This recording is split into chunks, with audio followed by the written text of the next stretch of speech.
So finally, we'll talk about the pathophysiology associated with ventilation and respiration. And we're only going to really hit some of these topics, kind of give an intro, because we'll talk about these in detail in the airway, breathing chapter, and of course the respiratory emergency chapters. And then of course things like chest trauma, things that are going to inhibit the ability to ventilate. So we'll go in detail further in the course, but for right now I just wanted to kind of give an overview of some of the pathophysiology that you'll see in your patients and when things can go wrong and how that affects getting oxygen into the blood and carbon dioxide out. And we've already seen some of these already, but this will just be a good overview of everything. So some of the pathologies that you'll see, I kind of break them off into about 7 different problems that can happen with the respiratory system. First one's ambient air deficiency in oxygen. We'll talk about that very briefly. The patency of the airway, and we've talked about these already. Increased resistance to airflow through the airways, decreased compliance, lung compliance, increased distance for diffusion. We've talked about that with water or fluids down in the alveoli, that the oxygen has a harder time diffusing into the blood, and then of course carbon dioxide. So we'll talk about that very briefly as well. Also decreased perfusion to the lungs. So we'll talk about 2 different times when we get a decrease in blood flow to those alveoli. And then finally we'll finish up with a decrease or no nervous stimulation, allowing for the patient to breathe or stimulating the patient to breathe. As we learned previously, that the brain controls ventilation. So if we have a stroke or trauma to the brainstem, the patient's not going to breathe very well, if at all. So basically we can take that list of 7 and further just put them into 2 different categories that might help you. The first one, any condition that's going to decrease the ability of the patient to ventilate, whether it be an airway blockage, a respiratory disease that causes the respiratory tract to spasm, like with asthma, or a trauma to the chest that the patient cannot generate that negative pressure that they need to ventilate. The other would be anything that is going to decrease the ability of respiration or diffusion, or the ability to get blood flow to the lungs. Even the ambient air, which we'll talk about in a second, if that has a decrease in the ability of or the decrease in the concentration of oxygen in the air, it's going to be harder for that patient to get get the oxygen that they need. So we mentioned this already, the ambient air deficient in oxygen. This would be a pathology not necessarily for the patient, but leading to hypoxia for that patient. So we know that the composition of ambient air is about 21% oxygen and about 78% nitrogen. One thing that you'll note is that it does say at sea level. Now if you go to on top of Mount Everest, the pressure of the air is going to be a lot less. However, it's going to be the same concentration or the same percentage of oxygen and nitrogen at the top of Mount Everest and at sea level. It's just going to be, the air is going to be much thinner than at sea level. So don't let that fool you, and you may see some questions on my test or the National Registry that talks about what's the percentage of oxygen in Denver versus the percentage of oxygen in Richmond, Virginia, and the answer is going to be 21%. It's just going to be thin, where the pressure is going to be less. The other thing that leads to problems with ventilation is the patency of the airway. The airway is the conduit from the outside down to the alveoli. Remember, it's from the nose to the alveoli is really, we need that patent passageway so we can get air down into those alveoli. So if we have any obstructions, whether it be tongue, vomit, blood, or hot dog, whatever, that has to be addressed. And we'll spend significant time in the airway chapter talking about different maneuvers you can do, and I think in lab we talked about that a little bit. But to go in a little bit more deep, we'll talk about patency and obstruction in the next couple slides. Nasopharynx, for this can bleed. However, you have an alternative airway. You can open your mouth if your nose is clogged, for example. However, bleeding and things like that, you can aspirate on that. So it is important to keep it clean, but we still do have that alternate airway. An obstructed nose usually does not pose a major airway problem, at least in adults. Of course, infants breathe through their nose, so when they get stuffy, they have a little bit harder time doing that than we do. So this is where we don't have the backup, because there is no airway, there is no alternative passageway. So obstructions in this area, they've got to be epiglottis. The epiglottis right there can get inflamed. This condition is called epiglottitis, and that epiglottis can actually swell and occlude the opening. And again, the point here is just to kind of overview some of these airway issues, not necessarily to learn each of these right now. All right, so I'll kind of group the next couple of items.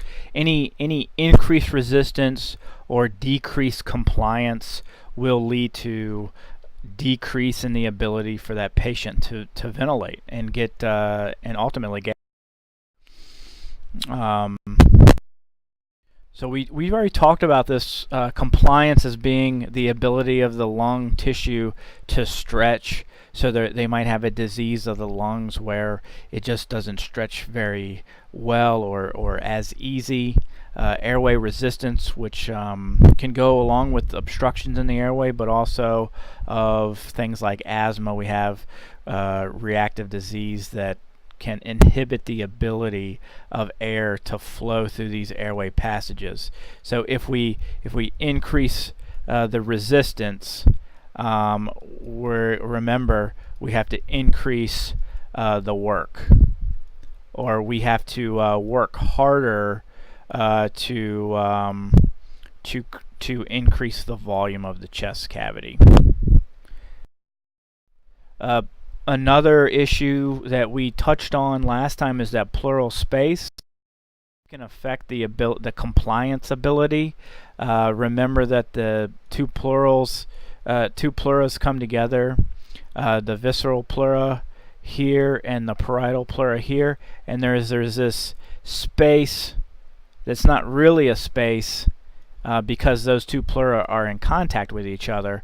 They do have a little bit of fluid between them to keep them lubricated, but if we get air, for example, here, that lung would then collapse, and we would get a pneumothorax, and that would be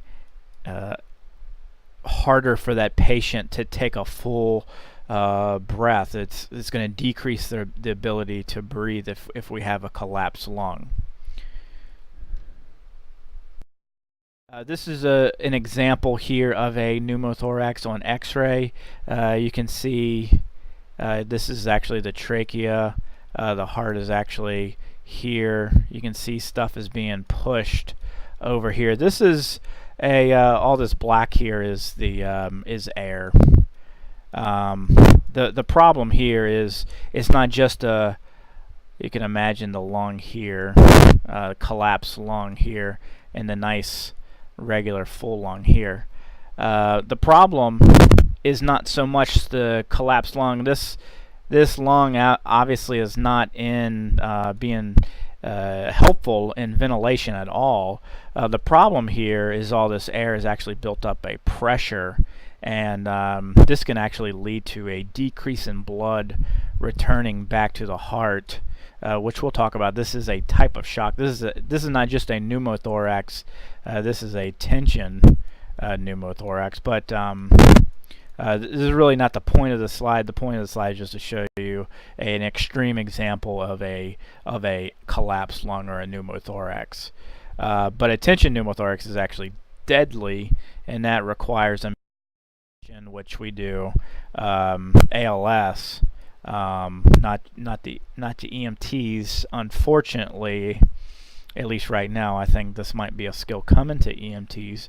But right now, we would have to relieve that pressure by sticking a needle in there and relieving the pressure so the blood can continue to return to the heart.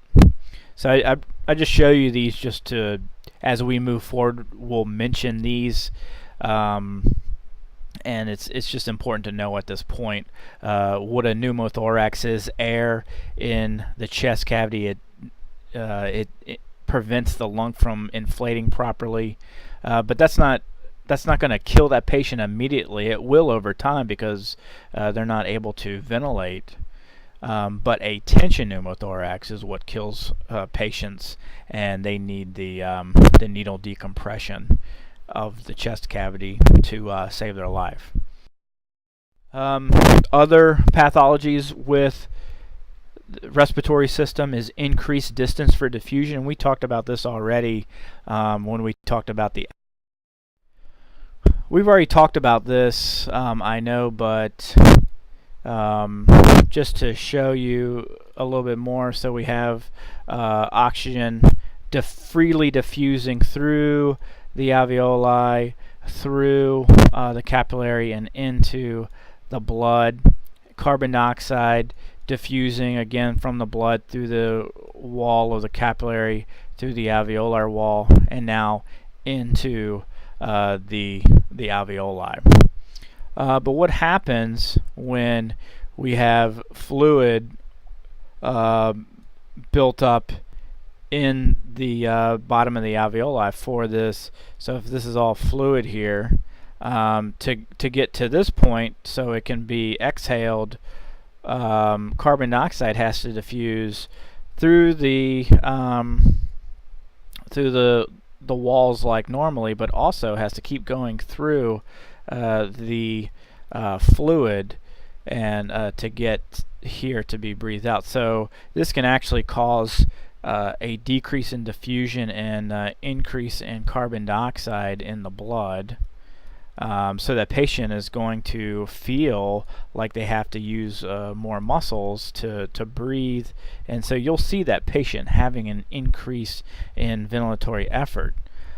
Similarly, the oxygen has to diffuse through here to get to here, so the patient's going to also be hypoxic as well.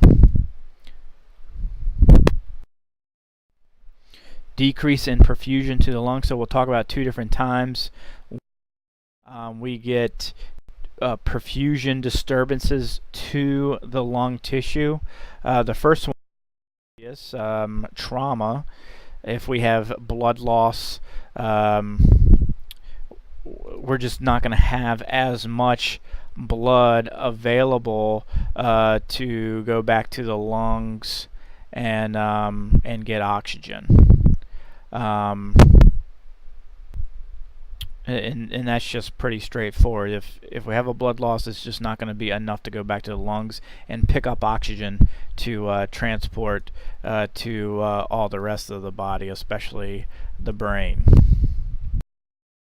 The other is what we call a pulmonary embolism, or PE for short. And a pulmonary embolism, here's the word embolism. Embolism is just fancy for a blood clot. So here is a pulmonary embolism, and in this picture here you see the embolism, or the clot, gets lodged in the pulmonary arteries and it blocks blood flow. So if you can imagine anything, all the alveoli downstream of that clot is not getting blood, so the air that they breathe in, all that oxygen, has nowhere to go because there's no blood flow past that alveoli, so it can't, all that oxygen that you breathed in cannot be loaded into the blood. So those are two different types of decreases in lung perfusion that will decrease the ability of ventilation, or actually decrease the ability of perfusion of respiration.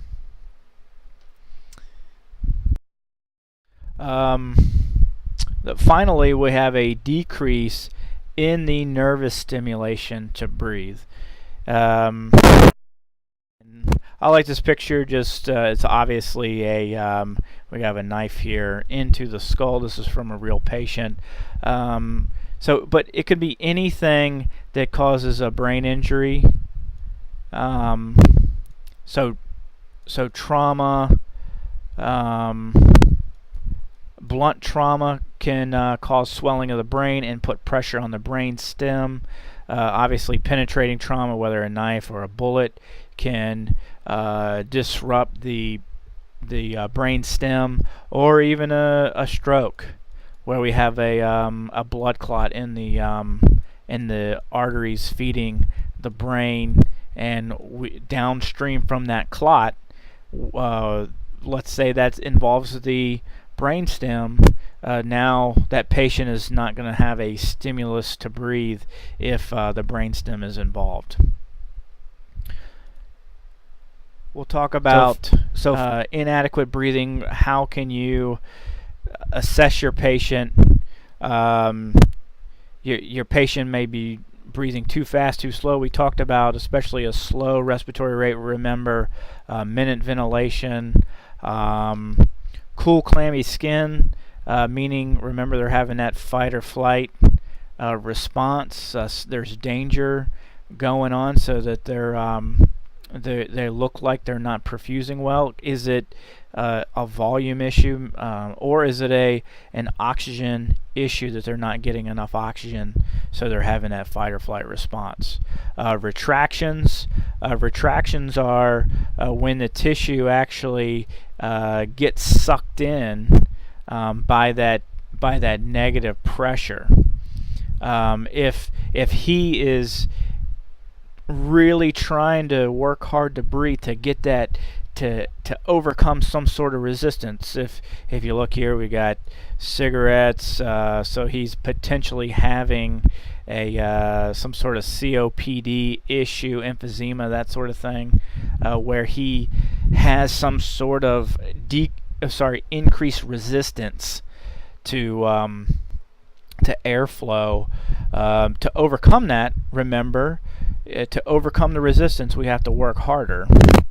We have to increase our work. To do that, he's really going to have to generate that huge volume, that huge chest volume. He's really going to have to work. And when he does that, he actually might suck in tissue, like above the sternal notch is a common place where we are breathing so hard. If you imagine really trying to suck that air down, that tissue can get sucked in a little bit with every breath, and you'll see that kind of be pulled in. Other is the intercostal muscles may get sucked in. The spaces might get sucked in with every breath if they're really working hard to generate that negative pressure. Irregular rhythm, that to me would indicate that there is a brainstem issue, and then of course So here's his brain, but here's his brainstem. So a brainstem issue if he has an irregular rhythm, and therefore if he's got an irregular rhythm, my guess is that he is not going to be ventilating very well, or potentially to lose that ventilation. Cyanosis, so blue, the condition where it's blue around the mouth. Increased effort to breathe. The other point to make here, let me get this off the screen. The other point to make here is that he's actually what we call tripoding with his hands here. He's leaned over and he's tripoding. And the idea here is that helps him open up the volume of the chest cavity. Shallow breaths, nasal flaring, use of accessory muscles. We talked about this. This is remember the VRG working, the apneustic center working, tripod position. We mentioned that again, but any increased work of breathing. Remember, if he has an increased work of breathing, he has increased CO2, which means his brain stem is really using these extra muscles, sternocleidomastoid mastoid muscle right here, to really help increase the volume of the chest cavity, and that's what it's all about. If I'm working hard to breathe, I'm doing that to increase the volume of my chest cavity because I'm trying to overcome some issue. So the patient doesn't have to have all of these for inadequate breathing, but this is just kind of a snapshot of someone who looks like they're having a hard time breathing.